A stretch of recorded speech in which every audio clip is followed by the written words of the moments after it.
Lookman est devenu le cauchemar tactique d'Hansi Flick cette saison. Lors de la gifle infligée par l'Atlético de Madrid en Coupe du Roi, il a exposé les limites structurelles du système barcelonais. Mais pour autant, est-il vraiment l'arme absolue contre le système d'Hansi Flick? La question est posée. Le système repose sur une ligne défensive très haute et un pressing étouffant. Lookman possède exactement le même profil pour briser ce mécanisme. Contrairement à des attaquants plus statiques, Lookman excelle dans le timing de ses appels.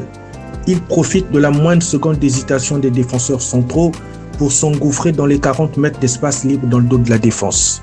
El Cholo Simeone l'utilise souvent comme un électron libre.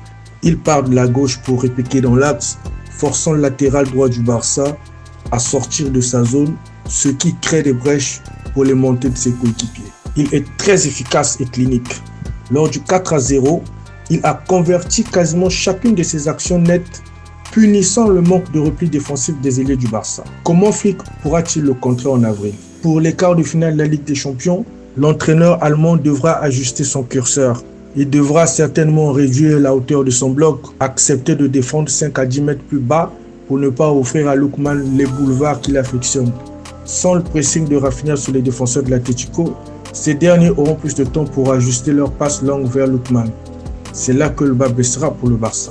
L'Atlético Madrid arrive en pleine confiance avec Lookman en feu, alors que le Barça doit reconstruire son équilibre défensif sans son premier rideau brésilien, en la personne de Rafinha. La presse espagnole, notamment Marca, qualifie l'arrivée du Nigérian de cyclone. Il apporte une percussion et une capacité à jouer dans les petits espaces qui manquaient à l'Atlético pour rivaliser avec le Barça et le Real Madrid. Son timing sur les appels en profondeur en fait une arme idéale pour punir les blocs hauts comme celui d'Hansi Flick. Mais est-ce que cela suffira pour passer les quarts de finale, pour sortir le FC Barcelone de la compétition? La question est posée. C'est ainsi que s'achève notre numéro d'actualité Barça. Merci à tous de nous avoir suivis et on se dit à la prochaine.